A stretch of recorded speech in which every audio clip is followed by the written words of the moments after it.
de moines qui écoutent la lecture des écritures sacrées et participent à des rites d'initiation effectués par Dudjom Rinpoche. Parmi eux, Jetsun Pema, des abbés du Ladakh, des lettrés, des hommes qui ont consacré leur existence à la méditation, des disciples d'autres maîtres réputés, des jeunes gens qui n'ont jamais approché ni la grande ville, ni la civilisation et la technologie moderne, et la propre fille du gourou qui, elle, participe au rite comme un laïc. Les instruments rituels ont tous une signification symbolique, car les rites, qu'il ne faut pas confondre avec de simples cérémonies, sont une part importante du tantrisme. En ce qui concerne les Tibétains, on a qualifié ces rites de magiques en donnant à ce terme une acception péjorative. Et il est vrai que nous acceptons plus facilement l'idée du yoga ou de la connaissance de soi que celle des accessoires, des gestes, des paroles destinés à avoir une influence psychique ou subtile.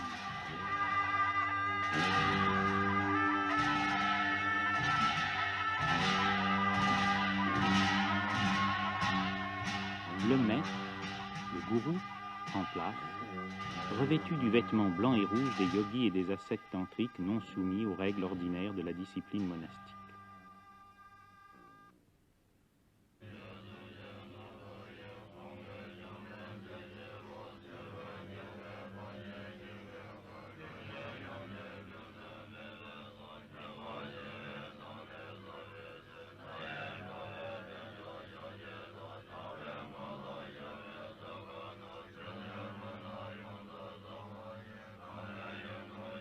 Chaque jour, un laïc, et pas nécessairement un laïc riche, loin de là, prend en charge les frais nécessités par la célébration et offre l'écharpe du respect au maître qui, entièrement centré en lui-même, n'est plus qu'un témoin de l'universel et de l'infini.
Chacun, au plus profond, au plus vrai de lui-même, s'apprête pour le rite le plus important de la cesse tibétaine, l'abhisheka. Ce mot sanskrit signifie baptême par l'eau et on le voit souvent traduit par le terme initiation. Mais il ne faut pas donner à initiation le sens d'un événement unique, introduisant une fois pour toutes le disciple dans la voie. Plus qu'au baptême chrétien, c'est à la communion qu'il faudrait penser si l'on veut tenter de comparer les rites catholiques et les rites tantriques. Et en effet, les quelques Tibétains qui parlent anglais utilisent le mot « sacrament », les sacrements, pour parler de ces abhishekas. Après les écharpes, est offert au gourou un mandala, c'est-à-dire une représentation de l'univers avec son centre et les 4 directions, ce qui symbolise pour chacun dans l'assistance le don complet de lui-même et de tout ce qui constitue son univers individuel. Le premier instrument du rite proprement dit, c'est une aiguière contenant de l'eau qui a été préalablement consacrée par le maître et à laquelle sont ajoutés 6 éléments tels que la cardamone, de la poudre de bois de santal, du safran. L'absorption de cette eau, chargée d'un pouvoir particulier, a pour but de nettoyer, de purifier le corps du disciple.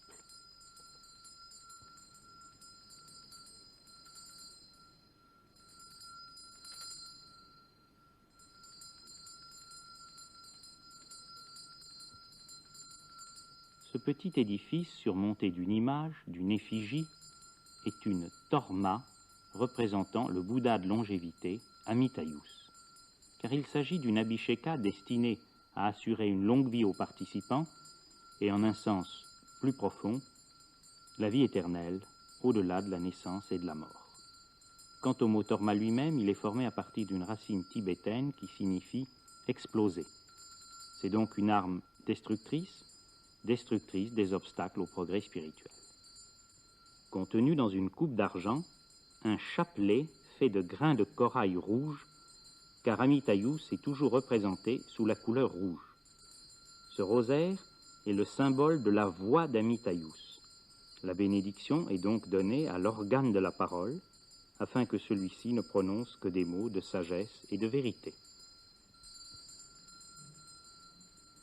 Le gourou utilise ensuite le dorje, le sceptre, symbole du tranchant et de la transparence du diamant. Dans cette abhisheka, le sceptre représente la conscience transcendante ou l'esprit d'Amitayus. Et avec ce dorje, le maître touche le cœur de chacun, le cœur étant le siège, le lieu de la plus haute conscience, celle de l'éternité. Est alors donné le sacrement tantrique sous l'espèce de la nourriture à absorber. Des pilules faites avec des céréales mêlées à des plantes médicinales et à des fleurs, et que le gourou, dans un rite préalable, a investi d'un pouvoir spirituel en prononçant certains mantras ou formules consacrées.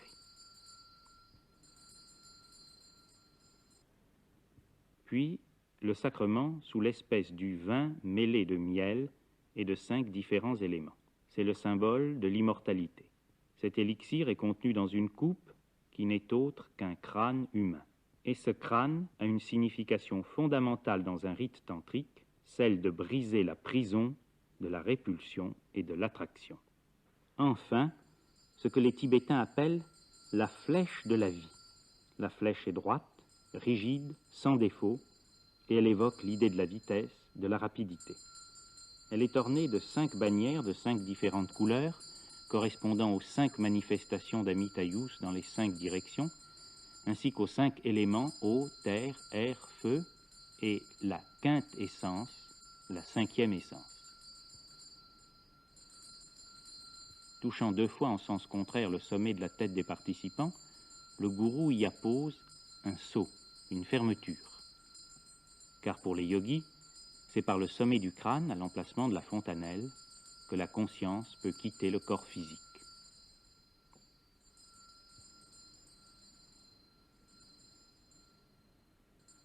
La foule entière participe intensément à chaque élément du rite.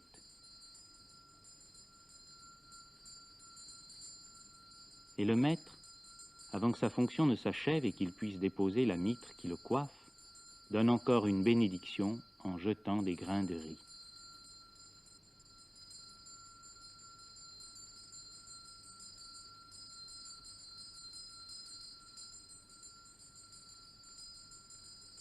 Dans certains rites, ces grains de riz peuvent d'ailleurs être remplacés par des pétales de fleurs.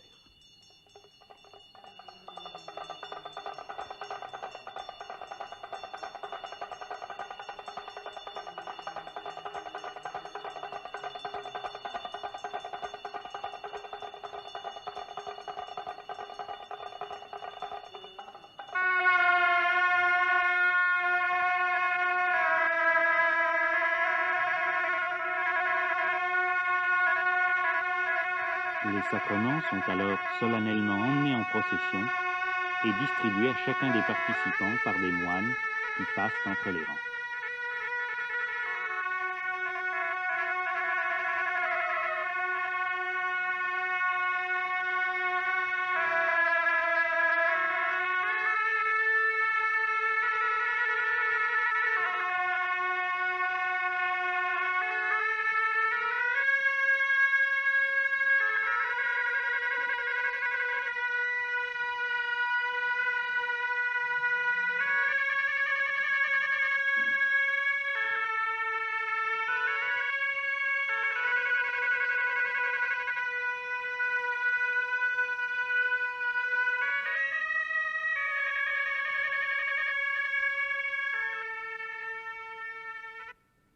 Dans la montagne, au-dessus de Rewalsar, à 2 heures de marche environ par un sentier abrupt, se trouve une série de grottes naturelles où vit une petite colonie de yogis sous la direction de l'un d'entre eux.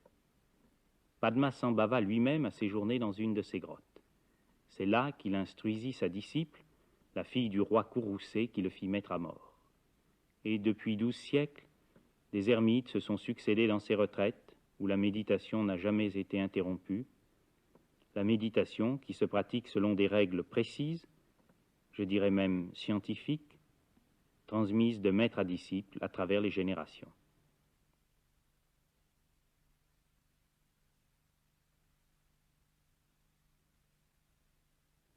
À toutes les époques, sous tous les cieux, dans toutes les civilisations, à partir de toutes les religions, l'humanité a connu de tels hommes qui ont, pour un temps déterminé ou pour toujours, quitté le monde avec un but bien précis devant eux.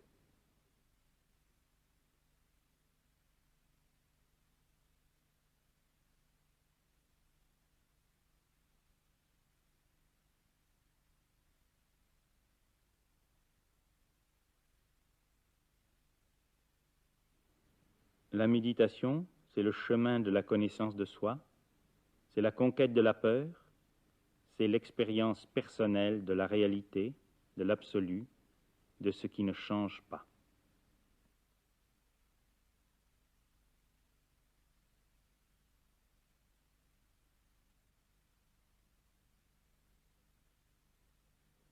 La méditation nous ouvre la porte du royaume des cieux qui est au-dedans de nous et nous donne accès à la certitude de la vie éternelle.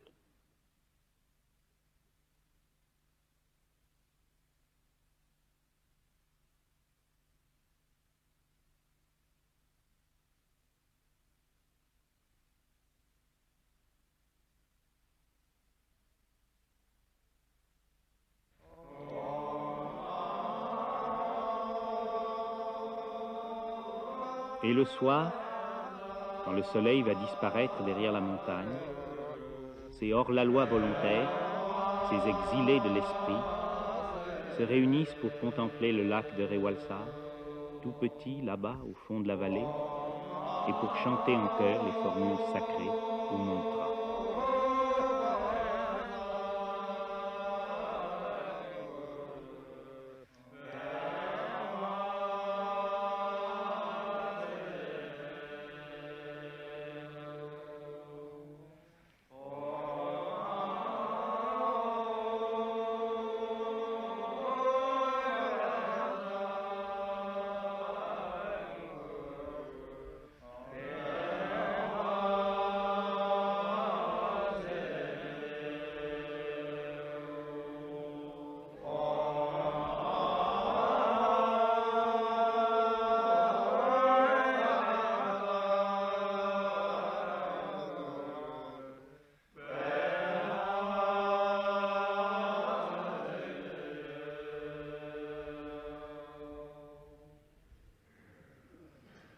Parfois, ces déguenillés héroïques descendent eux-mêmes jusqu'au temple où retentit l'appel à l'office collectif des fidèles de Guru Padmasambhava.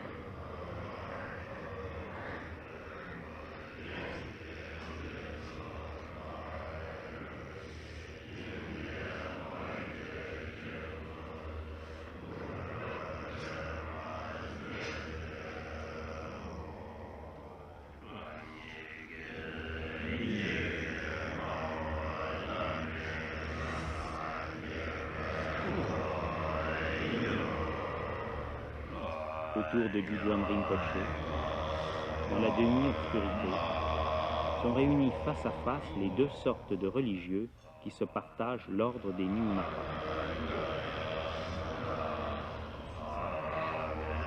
D'un côté, les ascètes tantriques, reconnaissables à leurs longs cheveux et à leurs vêtements blancs.